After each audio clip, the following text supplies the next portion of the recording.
Criterios.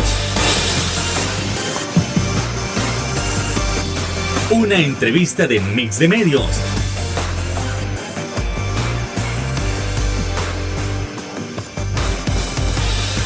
Que aborda frontalmente los problemas de El Salvador con los verdaderos protagonistas y plantea soluciones.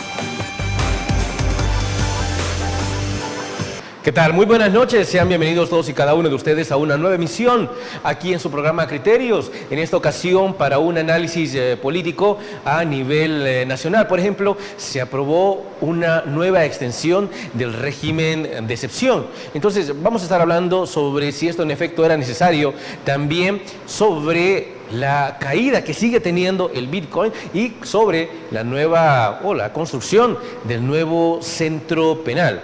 Eso y más nosotros lo vamos a estar analizando con nada más y nada menos que los honorables diputados de la Asamblea Legislativa por el Partido Arena, Ricardo Godoy y César Reyes. César, ¿qué tal? ¿Cómo estamos? Encantado de tenerte por acá. ¿Qué tal, mi estimado? Nuevamente un gusto estar contigo.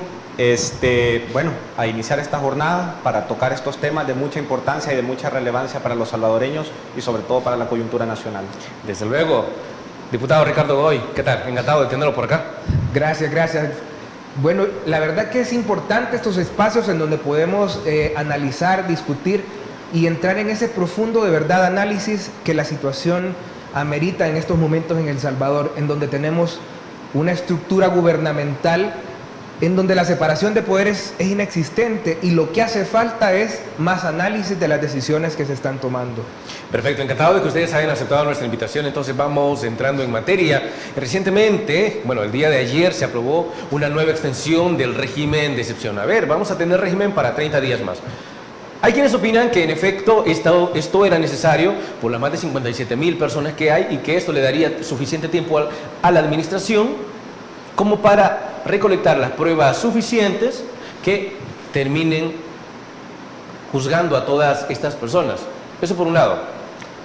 Por el otro, hay quienes mencionan que esto ya no es necesario debido a que la Constitución manifiesta que en efecto se debe mantener un estado de excepción o un régimen de excepción en tanto el problema siga o el problema persista. César Reyes, ¿qué tan necesario era esta nueva ampliación? Mira, yo te lo pongo de esta manera. En mi quehacer político yo siempre he querido actuar de dos maneras, ¿sí? Con la verdad y con sentido común. Primero veamos qué hay detrás de este régimen de excepción. Justo ayer lo mencioné yo en el Parlamento. El régimen de excepción se desarrolla por una razón y fue por la alza de homicidios que hubo en alrededor de 72 horas, fueron 87 salvadoreños los muertos. La pregunta es, ¿por qué se da esta alza de homicidios en ese tiempo determinado? Y si nos vamos un poquito más atrás, en los 3 años de este gobierno, eso ha pasado 4 veces. Ya tenemos estos despuntes de homicidios, ¿verdad?, por parte del crimen organizado, por parte de las pandillas, pero al final del día, al día siguiente ya estaba resuelto el problema. Pero ¿por qué hoy ese problema supuestamente ya no está resuelto y persiste?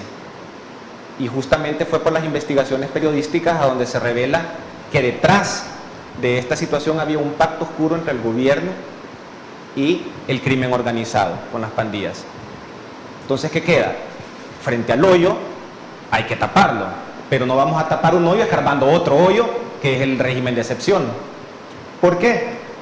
Porque nosotros no vamos a avalar o no vamos a apoyar un tipo de medidas que intenten alcanzar justicia haciendo injusticias. Sí, claro. O sea, el sentido común no te lo dice así. Entonces no puedes alcanzar la justicia cometiendo injusticias. Entonces, ¿qué sucede? Hay que preguntarnos también, ¿qué tan cierto es que han sido más de 57,000 las capturas? ¿Acaso no los centros penitenciarios ya estaban colapsados por el hacinamiento? ¿A dónde está toda esta gente? ¿O cómo se están utilizando los recursos que el régimen de excepción habilita al gobierno para no transparentarlo? Ya sucedió 2 veces, con el régimen de excepción y con el estado de emergencia en el pasado con la pandemia. Todos nos hemos dado cuenta de la malversación de fondos y la falta de transparencia y la cero rendición de cuentas que este gobierno ha tenido. Esas son las preguntas que en realidad nosotros nos deberíamos de estar haciendo y como partido nos estamos haciendo y lo estamos llevando al debate público. Porque si vamos a combatir con argumentos, que sean con argumentos reales y que sea con la verdad. Entonces, esa ha sido hoy por hoy la postura tanto propia como la de mi fracción legislativa. Ok, perfecto. A ver, diputado Ricardo Godoy. En este caso, hace unas semanas, usted puede recordar, salen publicadas las encuestas de la UCA y de la Gavidia, y un cierto porcentaje, más del 80% de las personas mencionaban que estaban satisfechas en este caso con el régimen de excepción debido a que percibían una baja de violencia. A ver, aquí podemos ver una efectiva aplicación del régimen de excepción, o podríamos identificar por ahí una percepción que no es transparente o que no es lo que en efecto se vende del régimen de excepción. A ver, yo creo que para sintetizar un poco las palabras que muy bien describía César, a este gobierno lo han caracterizado en 3 años de gestión un par de elementos que son la base fundamental de su ejecución. Uno es la falta de transparencia, la segunda es una beligerancia en la toma de decisiones y en el accionar, en la ejecución de estas decisiones, sí. Y la otra es un sistema propagandístico muy, muy potente, en el que se crean narrativas que son capaces de distraer nuestra mirada como ciudadanos de la realidad que estamos viviendo. ¿Por qué menciono esto? Hablando sobre el régimen de excepción, y como lo describía mi hermano César, se da ante la urgente necesidad de casi 90 muertos, casi 90 asesinatos en 3 días. Ok. El gobierno aparentemente crea problemas y los soluciona. Obviamente para que la población percibamos que ellos en su ejercicio gubernamental son sumamente efectivos y que se acomoda a la narrativa que ellos han traído, que se hace historia, tomando decisiones y ejecutando acciones desde el gobierno central. Se hace una historia que nunca se había hecho en más de 30 años y bla, bla, bla. Esa es la narrativa gubernamental. Y parece ser que todas las acciones que el gobierno toma vienen a fortalecer su propia narrativa. Lamentable que nos demos cuenta, días después de la primera aprobación, en donde hay esa investigación incómoda para este gobierno de medios independientes que todavía gozan de independencia, porque lamentablemente tenemos que hablar con la verdad y reconocer que muchas veces los medios de comunicación se ven cooptados por este gobierno, así como se ha visto cooptado la separación de poderes, así como se han visto cooptadas todas las instituciones en nuestro país, los medios de comunicación, por temor, por persecución, por cualquier cosa, también están cayendo en ese error. Pero nos damos cuenta de que hay una tregua 2.0 o como se le quiera llamar. Hay un compendio entre el gobierno y las estructuras criminales, en apariencia de nuevo. Hemos visto cómo la comunidad internacional también ha puesto sus alertas y ha emitido pronunciamientos, comunicados, en el que preocupa la situación de seguridad en El Salvador, porque hay no solo noticias, hay investigaciones y hay indicios de que el gobierno sigue pactando con estructuras criminales. Es ahí donde se vuelve lamentable que el gobierno, por verse fortalecido en su narrativa, caiga en errores que tanto ha criticado en el pasado, y que más que caiga en errores que se hayan cometido en el pasado, que juegue con vidas de salvadoreños, que eso es lo que estamos viendo.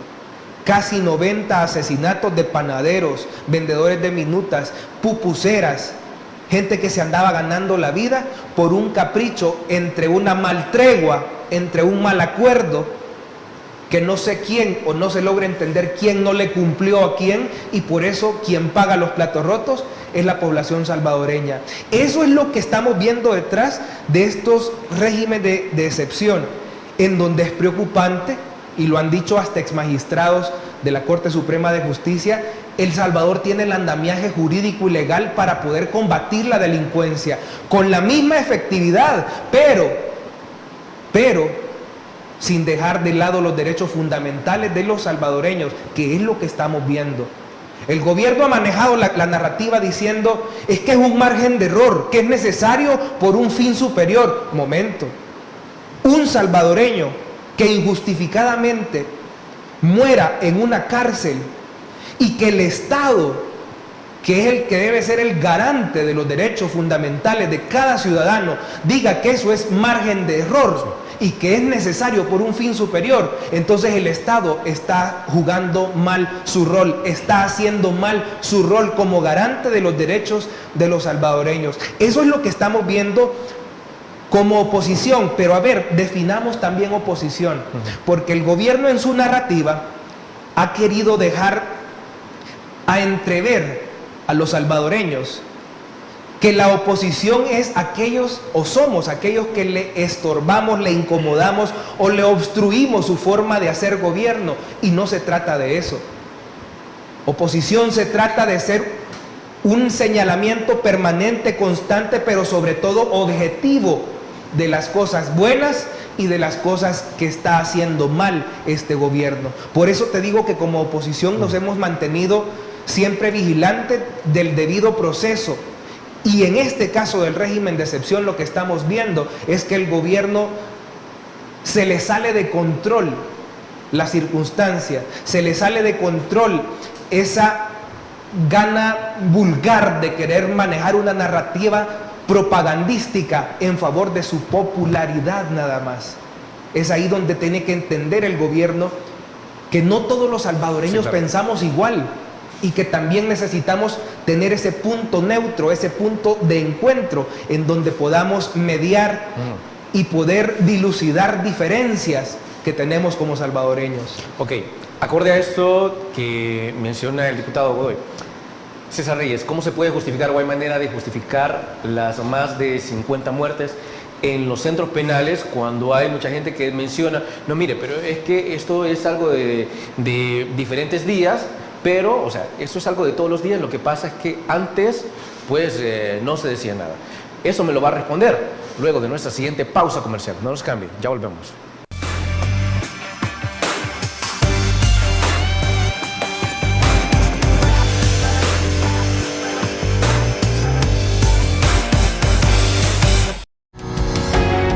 Sambar, una empresa que cree en la sostenibilidad ecológica y en la cultura de productos biodegradables en El Salvador, decididos a proveer las mejores soluciones en limpieza, porque cuidar el medio ambiente es tarea de todos.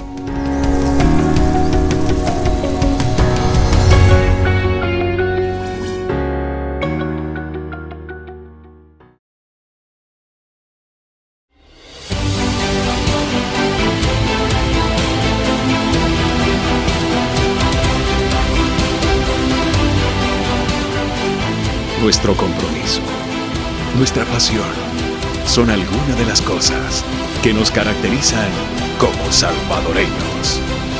Farmacia La Buena, la farmacia de todos.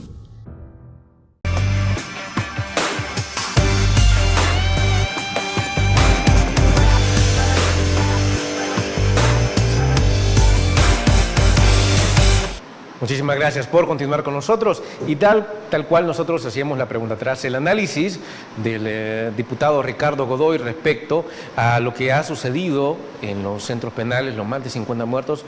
Nosotros también le preguntamos al diputado César Reyes si en efecto hay manera de justificar las más de 50 muertes, muchísimas por golpizas, otros por falta de medicamentos, y si en efecto esto es algo que ya se venía dando desde hace muchísimo, pero muchos mencionan que como los medios de comunicación no lo cubrían, entonces, pues por eso es que muchos se extrañan ahora o muchos lo ven como que algo nuevo.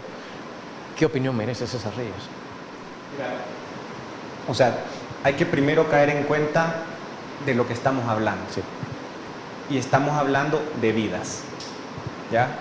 Independientemente de lo que quieran decir las distintas narrativas, son vidas lo que estamos hablando.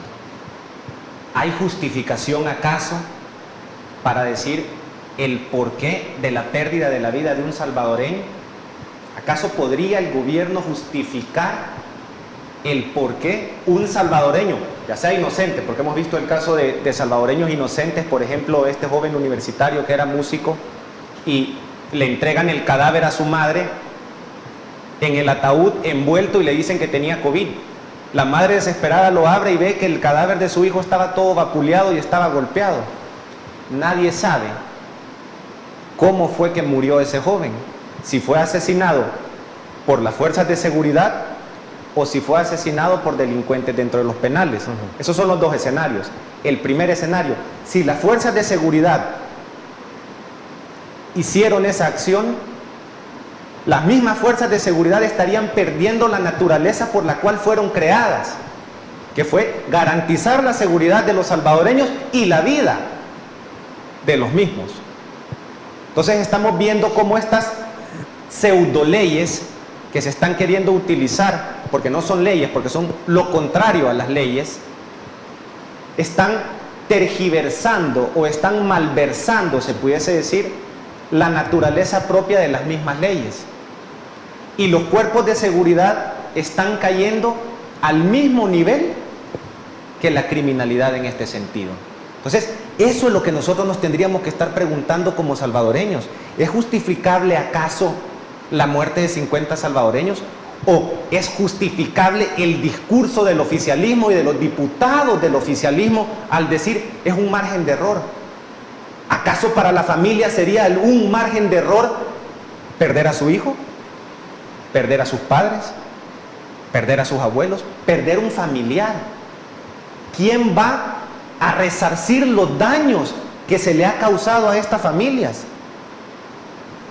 Eso es el punto. Eso es lo que como sociedad nosotros nos tendríamos que estar preguntando, porque como sociedad lo que tendríamos que estar haciendo es elevando la vara moralmente, no cayendo al fondo y comportándonos como criminales también y venir con discursos políticos bajeros, y disculpad la palabra, pero son discursos políticos bajeros al decir que es un porcentaje menor de salvadoreños los que están sufriendo estas situaciones. La gente debe de entender que son muertes de lo que estamos hablando, que muy probablemente sean salvadoreños inocentes también y que detrás de toda la narrativa gubernamental nos están ocultando ellos la verdad. Ok, perfecto. Algo que nos encanta hacer aquí en Criterios es precisamente comparar las opiniones de nuestros y nuestras invitadas. Un punto que nos llamó muchísimo la atención hace un par de semanas es que alguien mencionaba que al no ser juzgadas las personas que han sido capturadas durante el régimen de excepción y que han muerto en los centros penales, esto se convierte en un delito de lesa humanidad porque es perpetrado por el Estado. Diputado Godoy, ¿comparte esta opinión? Totalmente. Es que estamos hablando de eso, de crímenes de lesa humanidad, porque el Estado mismo ya no le da las garantías. Hablamos de una violación auténtica de derechos humanos. Eso, claro, la Carta Interamericana de Derechos Humanos te lo menciona y es como tal. No hay interpretaciones, no hay traducción, no, es lo que es. El Estado se está convirtiendo en perpetrador de violaciones a derechos humanos y fundamentales de ciudadanos, que lo quieren justificar con un estado de régimen de excepción. Es por eso es que cuestionamos tanto, dejando de lado que es inconstitucional, en reiteradas ocasiones viniendo y renovando o extendiendo o prorrogando 30 días más de régimen. Dejando de lado que es inconstitucional, porque la Constitución establece y menciona la prórroga de un régimen de excepción. Sí, claro. Pero dejando de lado eso, es encontrar el por qué el gobierno salvadoreño busca obsesivamente tenernos en un régimen de este tipo sin derechos fundamentales, con la justificación de seguir en esta guerra en contra de las pandillas. Es que no es que estamos defendiendo pandilleros, a ver, porque también tenemos que dejar claras las cosas, porque son tan sagaces y tan malintencionados y perversos en sus palabras, que dicen, no, es que la oposición defiende a los pandilleros. No, estamos en contra de las pandillas, estamos en contra del actuar criminal de las pandillas. Pero también debemos de entender que como funcionarios públicos, el deber ser es buscar brindar las oportunidades y las condiciones para que dentro de nuestro territorio nacional el Estado salvadoreño le proporcione a todos los salvadoreños condiciones mínimas necesarias para poder desarrollar y progresar en sus vidas, en su vida personal. Por eso es que te digo, la narrativa gubernamental dista mucho de la realidad que viven los salvadoreños. ¿Cómo es posible que siga diciendo el gobierno que estamos haciendo historia, que El Salvador no es el mismo que hace 30, 20 o 10 años a consecuencia de gobiernos pasados? Porque eso es lo que señala. Y los números nos dicen que más de 200,000 salvadoreños se quisieron ir de este país el año pasado. ¿Quién dice la verdad? ¿Las estadísticas? Totalmente. ¿O la narrativa? ¿O un discurso político? Ese es el punto. Y agrego nada más algo. Adelante. Justamente a lo que decís, que suscribo totalmente lo que tú decís. ¿Cómo puede existir? Hay 3 palabras que definen a este gobierno perfectamente: el populismo, la polarización y la posverdad. ¿Por qué el populismo? Porque el populismo es la herramienta que el gobierno utiliza para encantar a la sociedad. ¿Ya? Las mentiras, todos sabemos, la ciudad Bitcoin, el aeropuerto en la Unión, estamos viendo el tren del Pacífico, estábamos hablando desde el pasado aquellos 1,000 millones que se iban a invertir en Nuevo Cuscatlán, estamos hablando de que se construyó el Chivo Pets con el dinero, las ganancias que tuvimos con el Bitcoin. Entonces, ese es el populismo. La polarización, el enemigo interno y el enemigo externo. El enemigo interno, la oposición, Arena, el FMLN, las organizaciones civiles y todo aquel, bueno, los medios de comunicación y la prensa independiente y todo aquel que no esté de acuerdo con el gobierno. Y la posverdad, en el sentido de que los datos, la información, la verdad, ya no significa nada para este gobierno, porque ellos manejan su propia narrativa. ¿Acaso no es cierto que hay 200,000 salvadoreños que han abandonado el país? ¿Acaso no es cierto que actualmente atravesamos la peor crisis migratoria en la historia de El Salvador, en donde familias enteras están varadas y su vida peligra en ese camino hacia Estados Unidos? ¿Acaso no es cierto que El Salvador ha perdido millones de dólares en el tema del Bitcoin? ¿Acaso no es cierto que ha sido la peor política pública en materia económica de la historia del país? ¿Acaso no es cierto eso? No lo estoy diciendo solo yo, lo dicen los expertos económicos nacionales, los expertos económicos internacionales. Y la gente no se puede preguntar, o el gobierno no pudiese aceptar y decir, si los expertos a nivel nacional me dicen que estoy cometiendo un error, los expertos a nivel nacional me dicen que estoy cometiendo un error, es tanto el ego o es tanta la soberbia de este gobierno para no aceptar que ha cometido un error, o es tanta la ceguera de los salvadoreños para no poder ver que este gobierno ha cometido un error. Yo sé que es difícil aceptar que nos hemos equivocado y sobre todo para el electorado.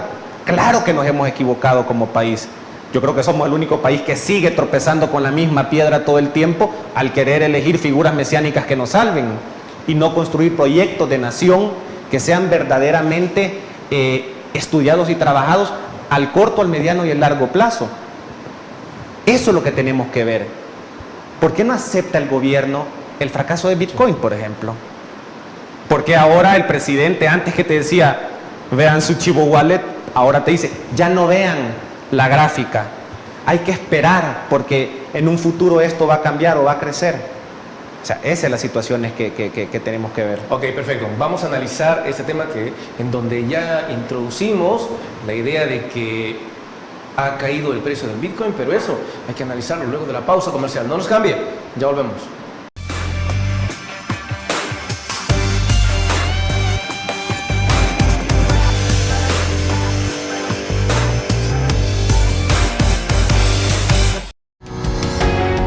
Samvar, una empresa que cree en la sostenibilidad ecológica y en la cultura de productos biodegradables en El Salvador, decididos a proveer las mejores soluciones en limpieza, porque cuidar el medio ambiente es tarea de todos.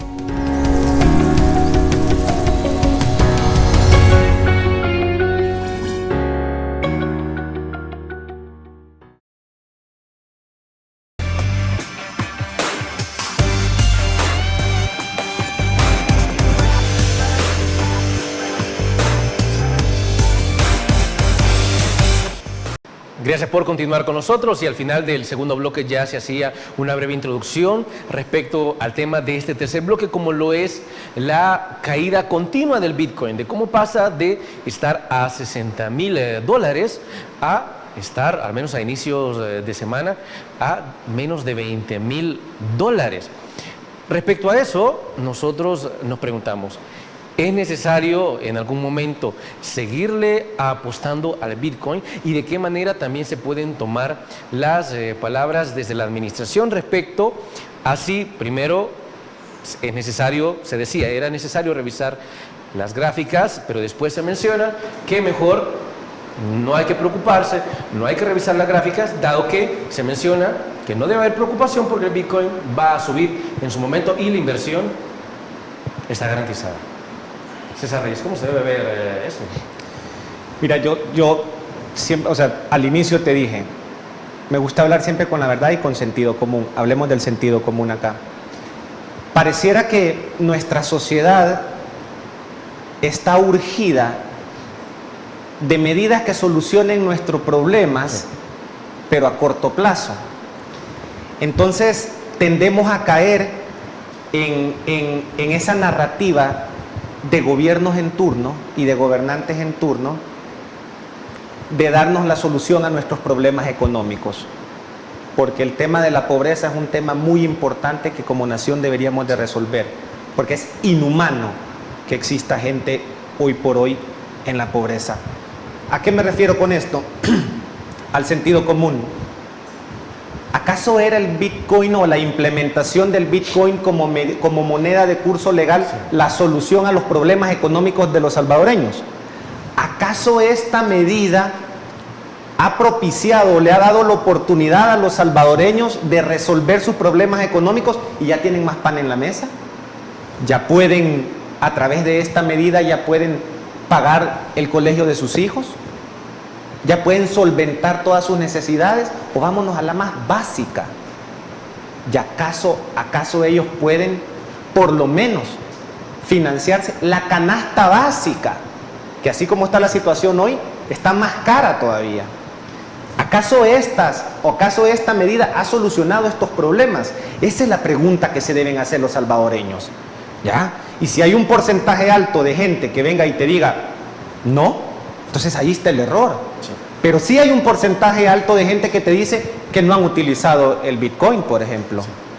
O sea, todas estas situaciones creo yo que son las preguntas que los salvadoreños se deben de hacer. Que si la moneda es fluctuante o no, eso ya lo sabíamos todos. Se lo dijeron los expertos nacionales y los expertos internacionales.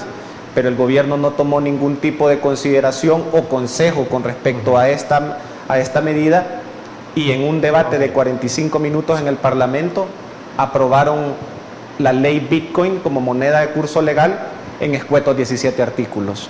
Ok, perfecto. Diputado Godoy, recientemente también, hace un par de semanas, alguien mencionaba que esperar a que el Bitcoin llegue nuevamente a los $60,000 o que en algún momento llegue a alcanzar los $100,000 que se habían prometido ya hace poco más de un año, era equivalente a esperar ganarse la lotería. ¿Se comparte ese criterio también o es que todavía hay esperanza en que eso suceda? Yo como lo veo es que no podemos hacer de un criptoactivo primero, como lo es el Bitcoin, un discurso político, que es el seguimiento de lo que te mencionaba al inicio de la entrevista, que es una de las características de este gobierno, experto en montar narrativas que le favorezcan a su popularidad. Pero yo quisiera ir más allá y que la población, a través de estos espacios que ustedes nos proporcionan para poder dialogar, es dejar dudas razonables para que tengamos la capacidad de analizar las cosas como son. Porque no es una preferencia partidaria o no es que estos son de tal partido político y esto. No. Se trata de que el salvadoreño conciba si las cosas que se están haciendo, si las decisiones que emanan de los diferentes órganos del Estado salvadoreño son de beneficio para mí y mi familia. Porque también como oposición nosotros no podemos ser tan retrógradas de estarle deseando que cada acción que el gobierno toma salga mal. Sí, claro. Porque al final también nosotros somos ciudadanos salvadoreños y nuestra familia vive en El Salvador. Nosotros nacimos, crecimos, nos estamos desarrollando como personas dentro de El Salvador. No, yo creo que todos nosotros queremos que al gobierno le vaya bien, pues naturalmente. Porque en esa medida también a nosotros nos va bien. O sea, Sí, esta total. es una simbiosis en la que nosotros tenemos que aprender a convivir. Y esa es la madurez política. Pero le tenemos que también demostrar a los gobernantes, y en este caso a un partido político que tiene una mayoría absoluta en la toma de decisiones, que El Salvador no necesita de más discursos, de más narrativas, de más propaganda. Necesita efectividad en las políticas y en las decisiones que se toman. Y el Bitcoin es pero justamente el ejemplo. No podemos estarle vendiendo humo a los salvadoreños que con esta moneda, que con este criptoactivo vamos a poder tener ganancias millonarias, que la persona va a salir de su pobreza solo porque use una billetera que el gobierno la hizo, que no quiere dar explicación con qué dinero, de dónde provino, quiénes están mercando en esta cartera electrónica, en esta Chivo Wallet. Porque lo que predomina es esconder información. Ya César lo detalló muy bien. La implementación del Bitcoin en El Salvador, siendo objetivos, no nos ha llevado a nada. Nos ha llevado a tener cooptados ahí más de 200 millones de dólares de los salvadoreños, especulando en que una moneda suba, baja, no suba, va a subir, se lo prometo, se lo juro. No, señores, es dinero de todos nosotros. Y agrego algo, Ricardo, justo a lo que tú decís. ¿Acaso es válida la narrativa que funcionarios del gobierno y sobre todo los diputados del oficialismo tienen en el Parlamento cuando dicen es que el país no ha perdido nada porque no ha vendido? El sentido común me dice, ¿cómo no puedo perder dinero cuando algo se ha devaluado, cuando algo ya no tiene valor?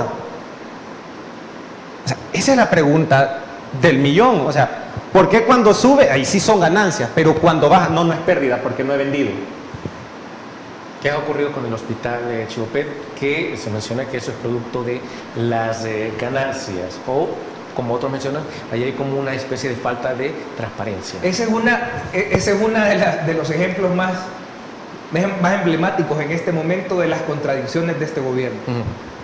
Porque hemos visto cómo el ministro Zelaya, ministro de Hacienda, en un momento dijo, cuando comenzó esta caída estrepitosa que está teniendo el Bitcoin, él dijo en una declaración pública, en una entrevista, es que no hemos perdido, la oposición por hacernos ver mal está diciendo eso. El gobierno no ha perdido porque no se ha vendido.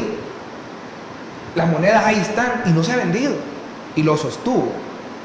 Pero en declaraciones anteriores, cuando fue la inauguración del hospital Chivopets, él también de su propia voz declaró, claro, si esto se construyó de las ganancias, porque tuvimos que vender algunas monedas. El entrevistador todavía le dijo, entonces sí han vendido, claro, si no, ¿cómo vamos a tener ganancias? Tuvimos que vender unas monedas para obtener ganancias.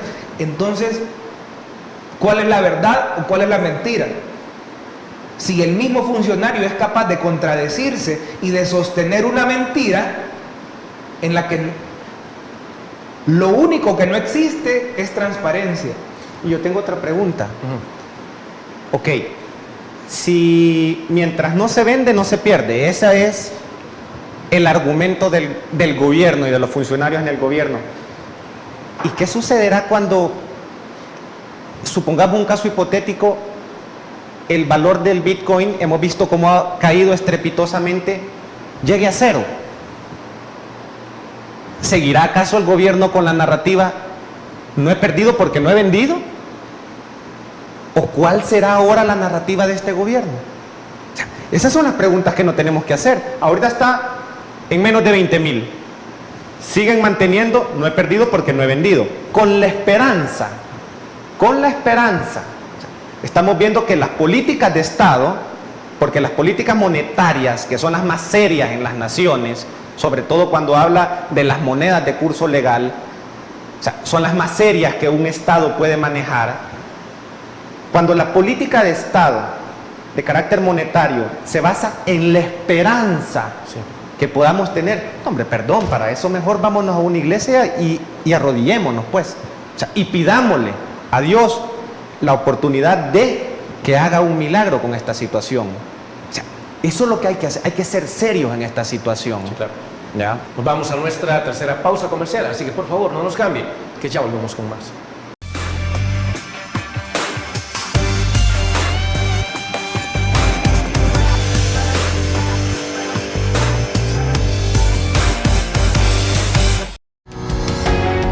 Samvar, una empresa que cree en la sostenibilidad ecológica y en la cultura de productos biodegradables en El Salvador, decididos a proveer las mejores soluciones en limpieza, porque cuidar el medio ambiente es tarea de todos.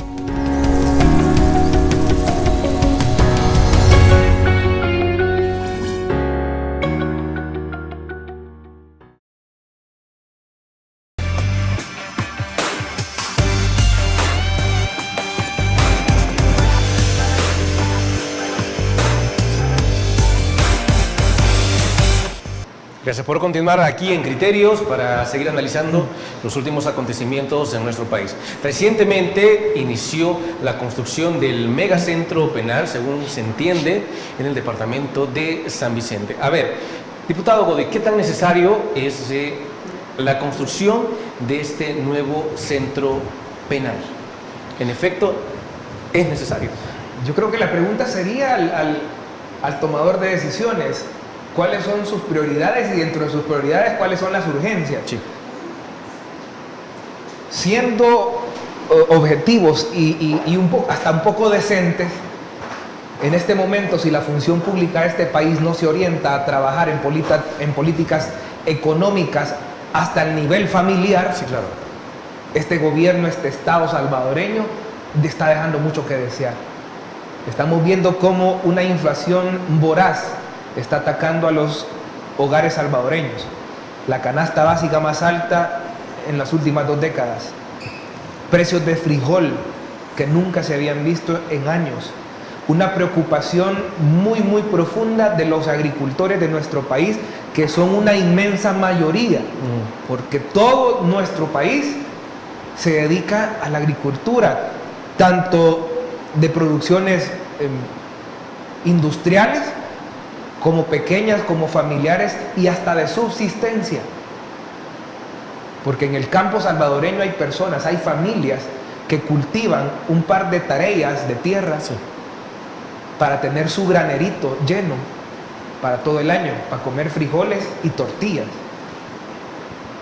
Y que el gobierno no sea capaz de establecer esta como una urgencia, en donde ha tenido problemas en la distribución de paquetes agrícolas, en donde se ha hecho una separación vulgarmente marcada, con un favoritismo político, partidario, en la distribución de estos insumos, en donde detuvieron a un comerciante en Sonsonate por estar vendiendo en un agroservicio los paquetes que el gobierno ya está repartiendo.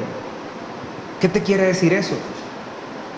Que la política que están empleando para poder distribuirle a esa familia que vive, que subsiste de su par de tareas de frijol y de maíz, se la están repartiendo a personas que el único requisito es que pertenezcan al partido político de gobierno.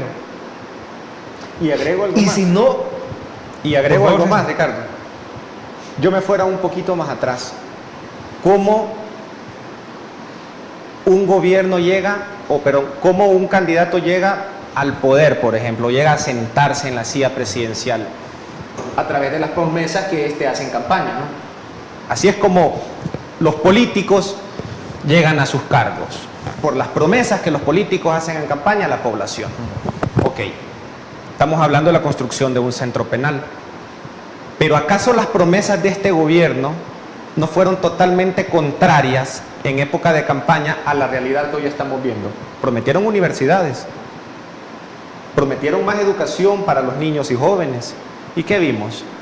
20.000 nuevos fusiles para la Fuerza Armada, ¿ya? Que en lugar de crear becas para los jóvenes y que entraran a las universidades, cuando solo en El Salvador el 11% son los únicos privilegiados que tienen la oportunidad de estudiar en la universidad, 11%, según datos.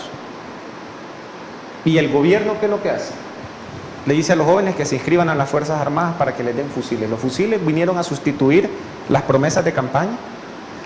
Las cárceles vinieron a sustituir a las supuestas universidades que se iban a construir. ¿Cuál es la necesidad más grande que tiene nuestro país hoy por hoy? ¿Educación o cárceles? E irónicamente, en base a lo que dice César, evidenciamos otra mentira o otra incongruencia más de este gobierno. Porque fueron capaces al inicio de la gestión de cerrar un par de centros penitenciarios en Cojutepeque, por ejemplo. Porque la narrativa gubernamental en ese momento iba: vamos a cerrar cárceles y vamos a abrir universidades. Porque el plan control territorial está funcionando. Entonces, es ahí donde ves las incongruencias. Es ahí donde evidenciamos de que este gobierno toma sus decisiones en base a un humor popular, lo que le conviene en el momento.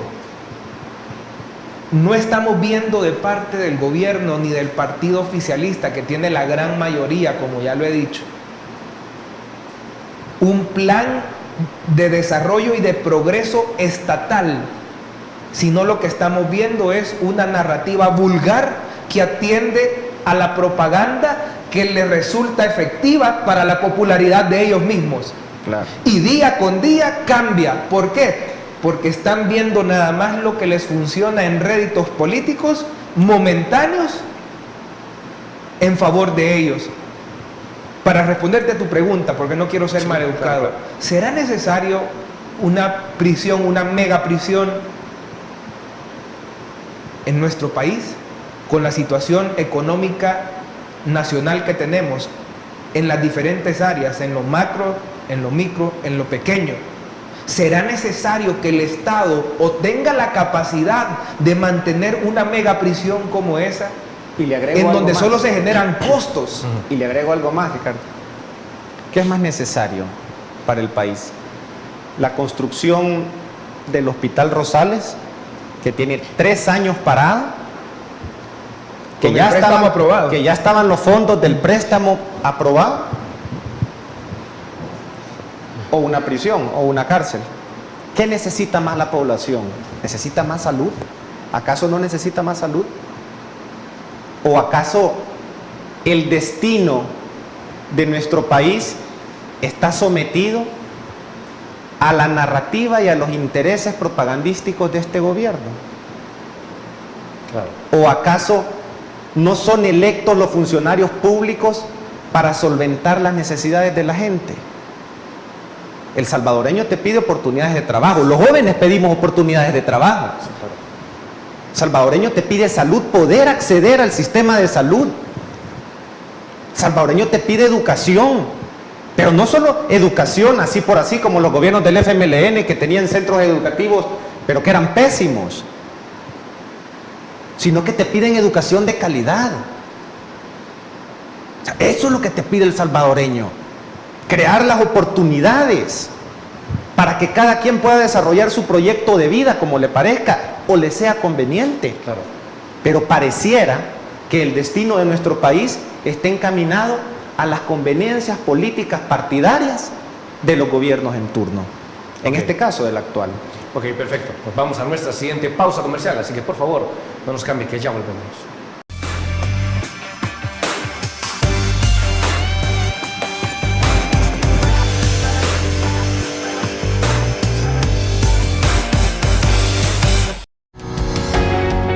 Samvar, una empresa que cree en la sostenibilidad ecológica y en la cultura de productos biodegradables en El Salvador, decididos a proveer las mejores soluciones en limpieza, porque cuidar el medio ambiente es tarea de todos.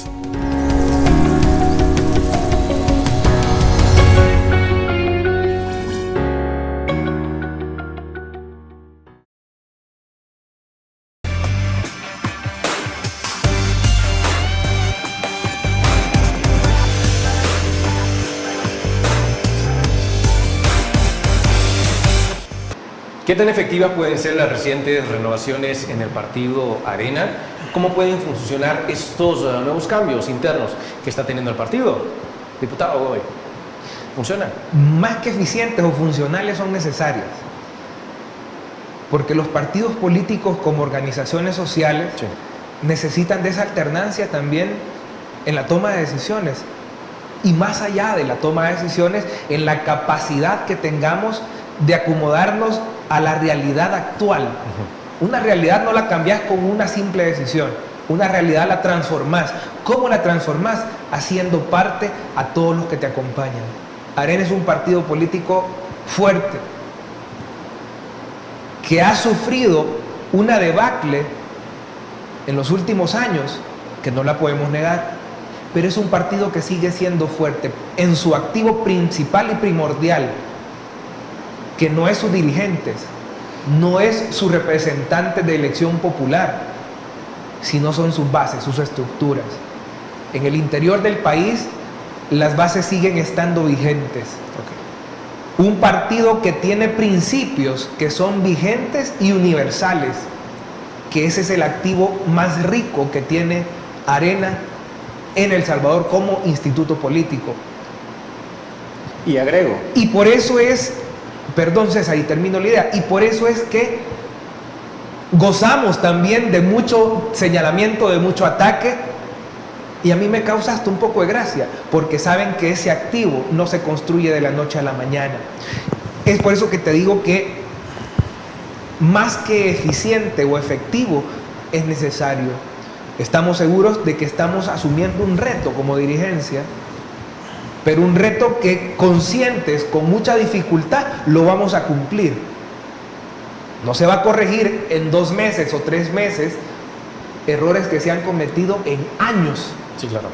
Pero en función a eso es que estamos trabajando, y con mucho honor y mucha gallardía lo asumiremos. y solo agrego rápidamente, y este mensaje es para los salvadoreños, sobre todo para aquellos que dicen que, o nos atacan y nos dicen los de la esquina y que son minoritarios. O sea, si los salvadoreños se identifican con la vida, se identifican con la libertad, se identifican con la propiedad privada como el esfuerzo que cada uno de ustedes puede hacer en su trabajo, se identifica con el Estado de Derecho, en donde se respeten las garantías constitucionales de todo y sobre todo la separación de poderes, y se identifica con un sistema democrático, naturalmente se está identificando con Arena. Entonces nadie puede decir hoy por hoy que Arena está derrotado, si es que son nuestros principios como sociedad salvadoreña lo que nos hacen fuertes. ¿Cuál es nuestra labor hoy por hoy como nueva generación dentro de la dirigencia del partido?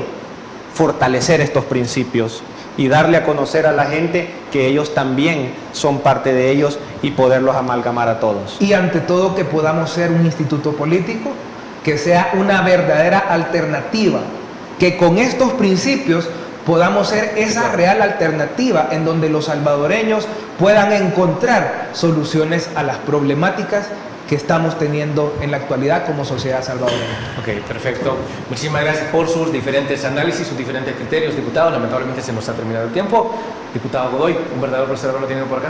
No, el placer es mío, y las veces que sean o que se requiera el criterio de este servidor en este tan buen programa, pues aquí estaré, porque es un deber mío como funcionario estar dando cuentas y rindiendo el quehacer de mi trabajo con mis electores y todo El Salvador.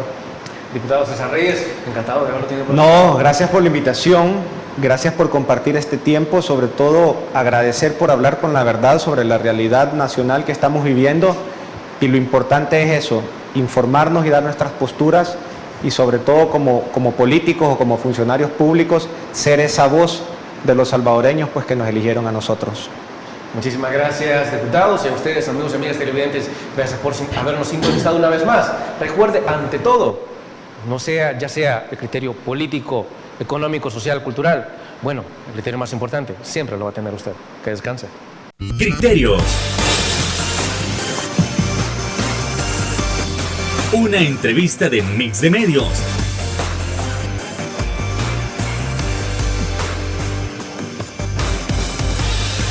Que aborda frontalmente los problemas de El Salvador con los verdaderos protagonistas y plantea soluciones.